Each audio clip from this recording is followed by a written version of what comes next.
আল্লাহ পাক আজকে আপনাকে হয়তো 1 কোটি টাকা দিয়েছেন, কালকে আল্লাহ না করুক 1000 টাকার জন্য মানুষের কাছে হাত পাততে বাধ্য করতে পারেন আল্লাহ পাক। এমনও কিন্তু দিন আসতে পারে, দিন সবসময় সমান থাকে। আজকে আপনার কাছে 1 কোটি টাকা আছে, কিছু মনে হচ্ছে না। কালকে কে জানে, আল্লাহ না করুক, যে 1000 টাকা কারো কাছে চাইতে হচ্ছে, 1000 টাকার জন্য ঠেকে গেছেন, হতে পারে না? রিজিককে মানুষ তাজিম না করলে রিজিক দূরে চলে যায়। দুটো বিষয় খেয়াল রাখবেন, দুটো বিষয়। এক হচ্ছে মাঝে মাঝে মনের মধ্যে কিছু আমল করার ইচ্ছা আসে না?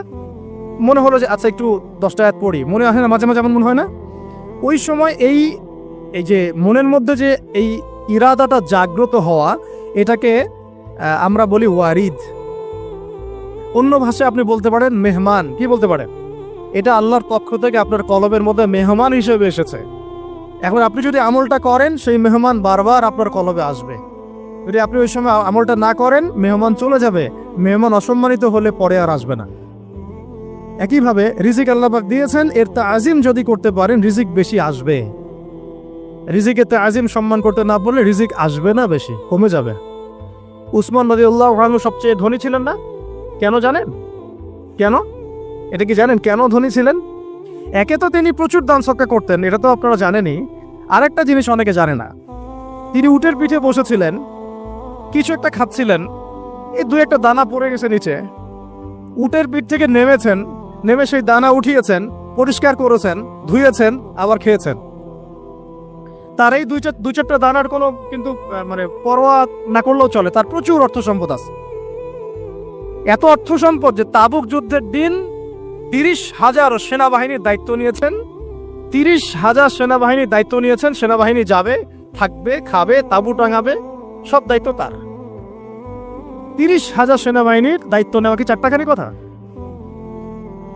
তো এই সাহাবী এই কয়েকটা খাবারের দানা উঠিয়ে খেলেন। নবী সাল্লাল্লাহু আলাইহি ওয়াসাল্লাম বলেছিলেন যে তোমাকে আল্লাহ পাক রিজিক বাড়িয়ে দিবেন না কেন? তুমি রিজিকের যে তাজিম, যে সম্মান তুমি করো, এর বদৌলতে আল্লাহ পাক তোমাকে বেহিসাব রিজিক দিবেন। দুইটা বিষয় খেয়াল রাখবো। আমলের মেহমান হৃদয়ের মধ্যে আসলে তাকে ফিরাই না দেওয়া, তাহলে সেই মেহমান কিন্তু আর আসবে না। মেহমানকে মূল্যায়ন করলে মেহমান বারবার আসবেন ইনশাআল্লাহ। আর রিজিকের তাজিম না করলে রিজিক কিন্তু আপনার ঘরে বেশি বেশি আসবে না। এমনি তো হারামের যুগ, এমনি সুদের যুগ, এমনি ঘুষের যুগ। অলমোস্ট এভরি ফ্যামিলি সুদখোর এখন, অলমোস্ট এভরি ফ্যামিলি। মেয়েরা স্পেশালি যারা শাশুড়ি টাইপের, আপনারা মাইন্ড করেন না, তাদের সাইকোলজি যে এতই নিচে নেমে গেছে এখন যে আমার মেয়ে জাহান্নামে যায় যাক। হ্যাঁ, আমার মেয়ে জাহান্নামে যায় যাক, সমস্যা নাই, দুনিয়াতে সে যেন ভালো থাকে। এটা কেন বললাম? একটা সুদখোরের ঘরে তুলে দিতে সে দ্বিধাবোধ করতেছে না, একটা দুর্নীতিবাজের ঘরে তুলে দিতে দ্বিধাবোধ করতেছে না, একটা ঘুষখোরের ঘরে তুলতে দ্বিধাবোধ করতেছে না, হ্যাঁ, একটা মানে কি বলবো, মাদক সেবী, ড্রাগ এডিক্টেড, বা এই যে আর কি বলবো, ফাসেক, জালেম, এই ধরনের ঘরে উঠাই দিতেও সে দ্বিধাবোধ করছে না। 5তলা বাড়ি চাই আমার মেয়ে 5তলা বাড়ি থেকে সুখে থাকবে। এই যে সুখের ডেফিনেশন এখানে দিয়েছেন আপনারা। এই জন্য কত হাজার হাজার মেয়ের জীবন নষ্ট করে দিয়েছেন আপনারা। আমার কথা মাইন্ড করে না, হাজার হাজার মেয়ের জীবন মায়েরা নষ্ট করে দিয়েছে, শুধুমাত্র মেয়েদের দুনিয়াবি সুখ এর সংজ্ঞাটা বুঝতে ভুল করার কারণে। এর নাম যদি সুখী হইতো, তাহলে অমুসলিমরা সুখী না কেন? পশ্চিমারা সুখী না কেন? ওরা আত্মহত্যা করে কেন? এইভাবে মেয়েদের জীবন নষ্ট করেছেন। অথচ অল্প যদি হালাল রিজিকও হতো, আল্লাহ পাক তাকে বরকত দিতেন, সুখে থাকতো। আল্লাহ পাক আপনাদেরকে রিজিকের মূল্য বোঝা, তাজিম করার তৌফিক দান করেন, আমিন। তো অনেক ভিতরে চলে যাচ্ছে আমি, সময় আমাদের হাতে আরো শর্ট হয়ে আসতেছে। তো এখানে একটা কথা বলে দিব যে রিজিকের প্রসঙ্গ যেহেতু আসছে, যে হালাল খেতে হবে আমাদেরকে, হারামের দ্বারস্থ হওয়া যাবে না। আপনার স্বামী যদি হারাম খায়, আপনি স্বামীকে বুঝান, তাকে ওই চাকরি ছেড়ে দিতে আপনি উৎসাহিত করেন।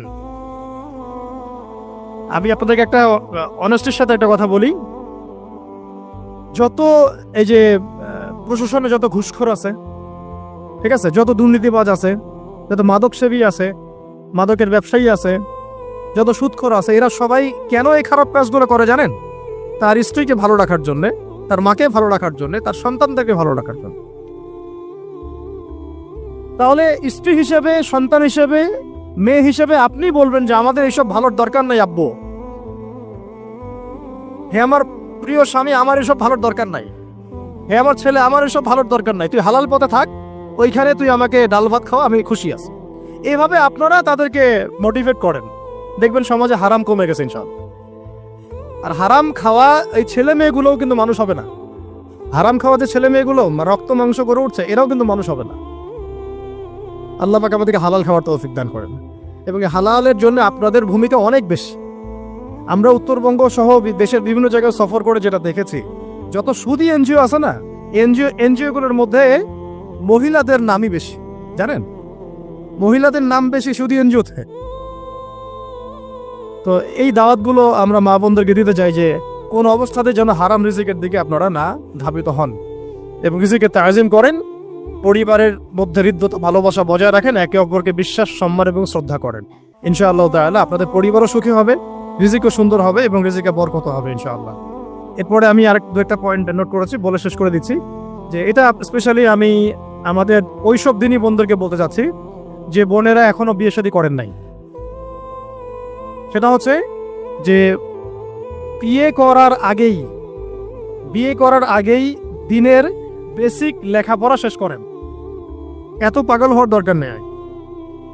চরিত্র হেফাজত হচ্ছে না, রোজা রাখেন, ঠিক আছে? দিনই পড়াশোনা আগে শেষ না করে বিয়ে করতে যায় না। বহু আলেমা যারা মাদ্রাসা লাইনের ছাত্রী ছিল, দিনই পড়াশোনা শেষ না করে বিয়ে পিড়িতে বসার কারণে কেরিয়ার ধ্বংস হয়ে গেছে। বিয়ে পরে করেন, আগে পড়াশোনাটা, তুলনামূলক পড়াশোনাটাকে শেষ করে নেন। তুলনামূলক পড়াশোনা শেষ করতে 18 থেকে 20 বছর বেশি লাগে না। যদি আপনি শুরু থেকে শুরু করেন, একদম 18 থেকে 20 বছর হতে হতে আপনার পড়াশোনা মোটামুটি শেষ হয়ে যাবে। আর যে সাবজেক্টগুলো বললাম আমি, ওইগুলোই বেসিক পড়াশোনা। এখন এটা হয়তো সবার ভাগ্যে নসিব নাও হতে পারে, সেক্ষেত্রে বিকল্প অপশন আমরা যাব, কিন্তু আগে মূলনীতি হচ্ছে একটা লেভেল পর্যন্ত পড়াশোনা করার পরেই বিয়ে করেন। কারণ বিয়ের পরে আপনার যত রেসপন্সিবিলিটি আসবে, এটা তখন পড়াশোনা মেনটেন করা এতটাও সহজ না, প্রায় অসম্ভবের পর্যায়ে পড়ে যায়। আর দু একটা বাচ্চা কাচ্চা হয়ে গেলে তো তখন আর কোনো কথাই নাই। তাহলে আপনারা কি আমাদেরকে আয়েশা রাদিয়াল্লাহু আনহার মতো একটা প্রজন্ম দিতে পারবেন না? যদি এটা আপনাদের উদ্দেশ্য হয়, সেক্ষেত্রে কি পড়াশোনা শুরু থেকে করা উচিত না? এখন এই সুযোগটা আমাদের সব বন্ধুদের সামনে হয়তো থাকে না, এই জন্য আমরা বললাম যে বিকল্প অপশনগুলোতে আপনারা দিন শেখার চেষ্টা করেন। আর এরপরে যখন বিয়ে করবেন, পড়াশোনা মোটামুটি শেষ হয়েছে, বিয়ে করবেন, এখন 18-20 বছর বয়স হয়ে গেছে, এখন আল্লাহর ওয়াস্তে দুনিয়াবি বিষয়কে সর্বোচ্চ অগ্রাধিকার দিয়েন না। আজীবন পস্তাবেন, এবং একবার পস্তানো শুরু করলেই পস্তানো আজীবনও শেষ হবে। তখন মেইল করে, মেসেজ করে কোনো লাভ হবে না, কারণ আপনি বিয়ের আগে দিনকে প্রাধান্য দেন নাই, বরং দুনিয়াকে প্রাধান্য দিয়েছিলেন। আপনি বিয়ের আগে দিনকে প্রাধান্য দেন নাই, বরং দুনিয়াকে প্রাধান্য দিয়েছেন। যখন আপনি সবসময় পরকালকে, আল্লাহকে, তার রাসূলকে প্রাধান্য দিবেন, দিনকে প্রাধান্য দিবেন, দুনিয়া আল্লাহই গুছিয়ে দিবেন। আর যখন আপনি দুনিয়াকে সর্বোচ্চ অগ্রাধিকার দিবেন, দিন আপনার কাছ থেকে দূরে সরে যাবে। দিনের একটা গায়রত আছে, একটা ব্যক্তিত্ব, দিনের একটা স্বতন্ত্র গায়রত আছে, সে সবার কাছে ধরা দেয় না। যে তাকে মূল্যায়ন করে তার কাছেই দিন আসে, যে তাকে মূল্যায়ন করে না তার কাছে দিন আসে না। দিনদার ছেলেকে প্রাধান্য না দিয়ে বিয়ে করতে যায় না, জীবনটা ধ্বংস হয়ে যাবে। হ্যাঁ, আমি বলছি না দিনদার ছেলে মাদ্রাসাতেই থাকে না, ইঞ্জিনিয়ার লাইনেও থাকতে পারে, ডক্টরও হতে পারে, ইঞ্জিনিয়ারও হতে পারে, কিন্তু এটা বাহ্যিকভাবে এটাকে জাস্টিফাই করাটাও ডিফিকাল্ট। কিছু ক্রাইটেরিয়া দেখে আপনি একটু আন্দাজ করতে পারেন, পুরোপুরি হয়তো কখনোই বুঝতে পারবেন না। সেটা হচ্ছে দিনের প্রতি তার ফিকির কেমন, দিন নিয়ে তার কাজ কেমন, তার লাইফস্টাইল কেমন, তার পরিবার কেমন, কোন পরিবেশে সে বড় হয়ে উঠেছে, তার একাডেমিক্যাল সার্টিফিকেট কেমন, তারপরে তার দাওয়াতের মেহনতে অ্যাক্টিভিটিস আছে কিনা, বা ব্যবসা হালাল কিনা, বা চাকরির হালাল কিনা, নামাজ ঠিক আছে কিনা, তার মধ্যে সুন্নাহ আছে কিনা। এগুলো কিছু বাহ্যিক সাইন যেগুলো দেখে আমরা একটা আইডিয়া নিতে পারি। তারপরে বলবো যে এখানে 100% আপনি এনশিওর হতে পারবেন না, ওইটা আল্লাহ পাকের হাতে। ওইটাও যদি এনশিওর করতে চান তাহলে কি করতে হবে? তাহলে নিজেকে দিনদার হতে হবে। আমি নিজে যদি ভালো দিনদার হই, তাহলে ইনশাআল্লাহ আল্লাহ পাক আমাকে দিনদার স্ত্রী দিবেন। নিজে দিনদার না, তাহলে কি রেডিমেড দিনদার ছেলে আসবে? কখনই আসবে না। দোয়া করতে হবে, রব্বানা হাব লানা মিন আজওয়াজিনা ওয়া যুররিয়াতিনা কুররাতা আ'য়ুন ওয়াজআলনা লিল মুত্তাকিনা ইমামা। দোয়া করতে হবে যে রব্বি হাবলি মিনাস সালিহিন, রব্বি হাবলি মিন লাদুনকা যুররিয়াতান তাইয়্যিবা ইন্নাকা সামিউদ দুআ। এই বিষয়গুলো থেকে খেয়াল রাখবেন। আর শরীয়তের মেজাজ মাথায় রাখা, শরীয়তের মেজাজের কথাটা আজকে এই জন্য বলছি যে আমরা আমাদের দেশে যে প্রবলেমটা দেখি, ইসলামের পূর্ণাঙ্গ বিষয়গুলো মানুষ মাথায় রাখতে চায় না। ইসলামে যেমন নামাজ, রোজা, হজ, যাকাত আছে, ইসলামে কিন্তু দাওয়াত, তাবলিগ, জিহাদও আছে, তাই না? ইসলামে কিন্তু শরিয়া আইনও আছে, হুদুদ, কিসাস আছে, ইত্যাদি আছে। আমাদের সমাজে দেখেন নামাজ শব্দ পরিচিত কিন্তু কিসাস শব্দ পরিচিত না। কিসাস মানে কয়জন জানেন যে কিসাস শব্দ অর্থ কি? অনেকেই জানে না। কিন্তু কিসাস একটা কোরআনের একটা ফান্ডামেন্টাল বিধান যে কেউ যদি আপনার চুরি করে হাত কেটে ফেলতে হয়, কেউ যদি ব্যভিচার করে বেত্রাঘাত করতে হয়, বিবাহিত হলে রজম করতে হয়, কেউ যদি মুরতাদ হয় তারও মৃত্যুদণ্ড শাস্তি আছে, কেউ সাতেমে রাসূলকে গালি দিয়েছে তারও মৃত্যুদণ্ড আছে। এরকম অনেক বিধান আছে, হুদুদ এবং কিসাস আছে। হত্যার বদলে হত্যা, চোখের বদলে চোখ, জানের বদলে জান। আমাদের সমাজে এগুলো পরিচিত না। নামাজ পরিচিত কিন্তু, তাসবিহ তাহলিল পরিচিত, ঠিক আছে? এরকমই সমাজেও বহু বিবাহ এটা অপরিচিত। হ্যাঁ, আপনি একটা বিয়ে করে বাইরে 4টা 5টা 6টা মেয়ের সাথে খারাপ সম্পর্ক করলে সমাজ এটাকে প্রমোট করে, এটাকে কাছে আসার গল্প নাম দেয় আর কি। কিন্তু একটা মেয়ের পুরো জীবনের রেসপন্সিবিলিটি আপনি নেবেন হালালভাবে, তখন সমাজ আপনাকে বাঁকা চোখে দেখবে এবং বিতর্কিত করবে। তো আমরা এখনো ওই ইসলামের ওই মেজাজে যাইতে পারি নাই। আমার মেয়েকে বড় করার সময় এটা তার মাথায় ছোট থেকে দেওয়া উচিত যে হ্যাঁ, ইসলামে কিন্তু বহু বিবাহের ব্যাপারও আছে, ওকে ওইভাবেই ওই মেজাজেই বড় করা উচিত। এখানে আরেকটা প্রশ্ন আসতে পারে যে এটা তো ঐচ্ছিক। অবশ্যই ঐচ্ছিক, কেউ চাইলে করতে পারে, কেউ চাইলে নাও করতে পারে, সবার উপর এটা ফরজ না, কখনোই না। এবং এটাকে আমরা বড় স্কেলে এটাই সুন্নত এটাও বলতে পারবো না। ওইটা একটা নির্দিষ্ট প্রেক্ষাপটে অ্যাপ্লাই করার বিষয় ছিল। এবং উহুদের যুদ্ধ হয়ে গেছে, অনেক মেয়ে এতিম হয়ে গেছে। এখন এই মেয়েগুলো দায়িত্ব কে দিবে? বহু বিবাহের ব্যাপারটাতে আসলো তখন সূরা নিসার আয়াত যে তোমরা এখন পছন্দ হলে মাসনা সুলাসা রুবা করতে পারো। এটা কাউকে ফরজ করা হয় নাই, কারোর উপরে ফরজ করা হয় নাই। যার সামর্থ্য আছে তোমরা করতে পারো, খালাস। ওই মেয়েগুলোর দায়িত্ব নিয়ে নেওয়া হলো রাষ্ট্রীয়ভাবে, এবং তারা সম্ভ্রম পেল, সম্মান পেল, গার্ডিয়ানশিপ পেল, তাদের সমস্ত অধিকার ফিরে পেল। এটা ইসলামের একটা বিধান আছে।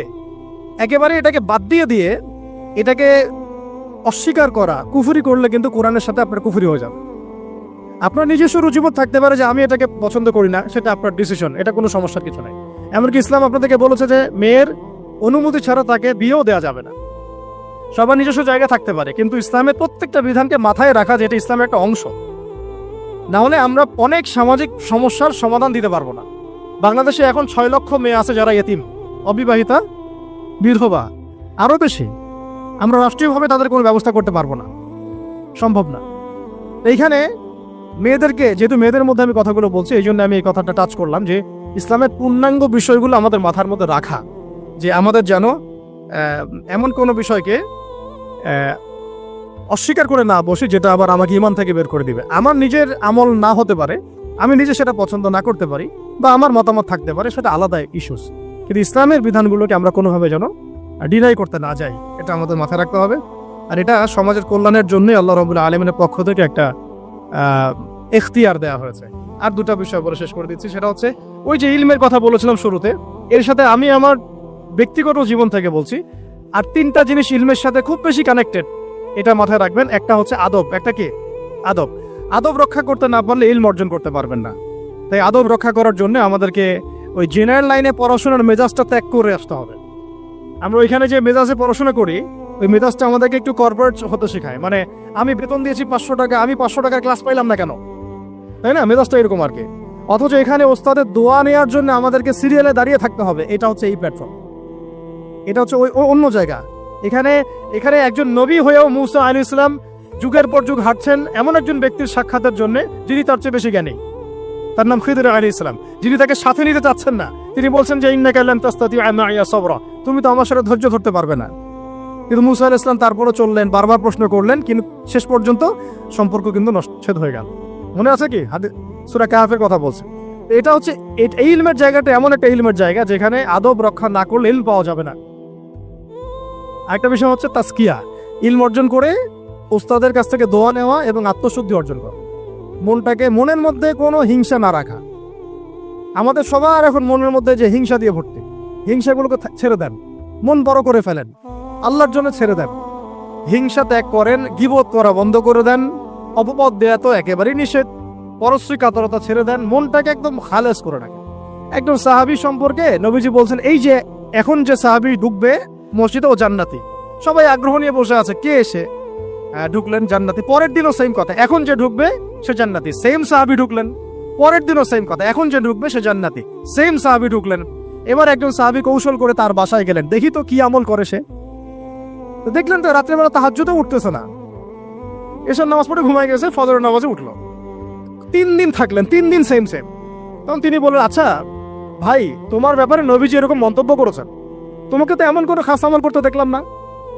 তো তিনি বলছেন, আচ্ছা একটা বিষয় হতে পারে, আমি অত বেশি আমল হয়তো করি না, কিন্তু আমি যখন ঘুমাতে যাই আমি সবাইকে মাফ করে দিয়ে ঘুমাই। মন ফ্রেশ, মনটা থেকে সব বের করে দেওয়া, এটা তাসকিয়া। এটা ইলমের সাথে সম্পৃক্ত। আল্লাহ পাক আমাদের সবাইকে এই বিষয়গুলো বোঝার তৌফিক দান করেন। আর এরপর আমি বলবো যে সন্তান প্রতিপালনে যত্নশীল হন, কারণ এরপরে তো আমাদের অ্যাসেট তারাই। এবং মেয়েদেরকে আমি বলবো যে আপনারা বেশি বেশি সন্তান নেবেন। কে শিখাইছে একটা বাচ্চা নিতে হবে, 2টা বাচ্চা নিতে হবে? এগুলো বোগাস কথাবার্তা পশ্চিমারা শিখাইছে। আর নবী সাল্লাল্লাহু আলাইহি ওয়াসাল্লাম কি বলেছেন?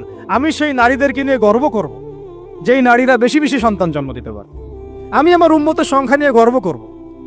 হ্যাঁ, সবার ফিজিক্যাল কন্ডিশন এক না হতে পারে, কিন্তু এই মানসিকতাটা ত্যাগ করতে হবে যে আমার একটাই, 2টি সন্তানের বেশি নয়, একটি হলে আরো ভালো হয়। এসব পশ্চিমা তন্ত্রমন্ত্র বন্ধ করতে হবে। ঠিক আছে, এরপরে বলবো যে মিডিয়া দিয়ে, আচ্ছা, এই সন্তান প্রতিপালনের ক্ষেত্রে একটা কথা বলে দেই যে প্যারেন্টিং এর অনেক বই বাজারে বের হয়েছে, প্যারেন্টিং টিপস আছে। এই প্যারেন্টিংটা নিয়ে আলাদা ইনশাআল্লাহ একদিন সেশন করবো, এখানে অনেক কথা বলার আছে।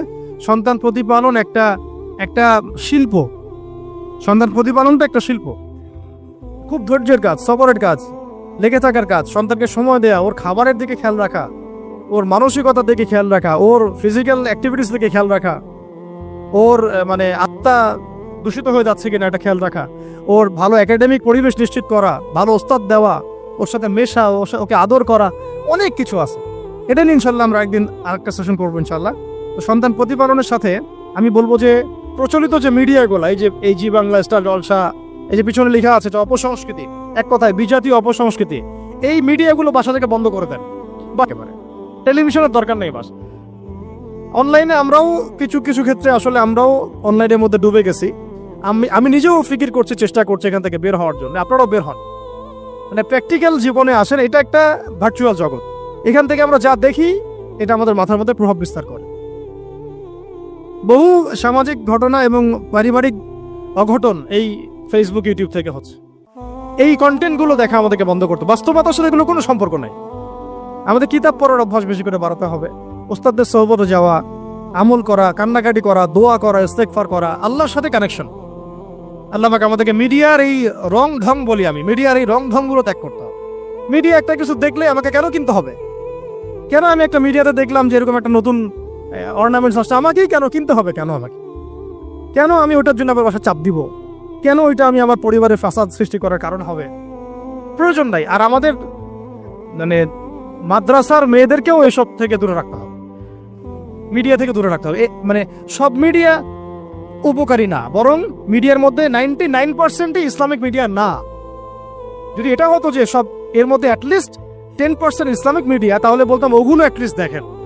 এখানে কিন্তু সেই সুযোগটাও পাচ্ছেন না। খুব কম মিডিয়া আমাদেরকে প্রকৃত বিষয়টা শেখায় এবং সত্যের কাছাকাছি নিয়ে আসে। বেশিরভাগ মিডিয়াই প্রতারণাপূর্ণ এবং কর্পোরেট সেকশন, এগুলো থেকে আল্লাহ পাক আমাদেরকে দূরে থাকার তৌফিক দান করেন।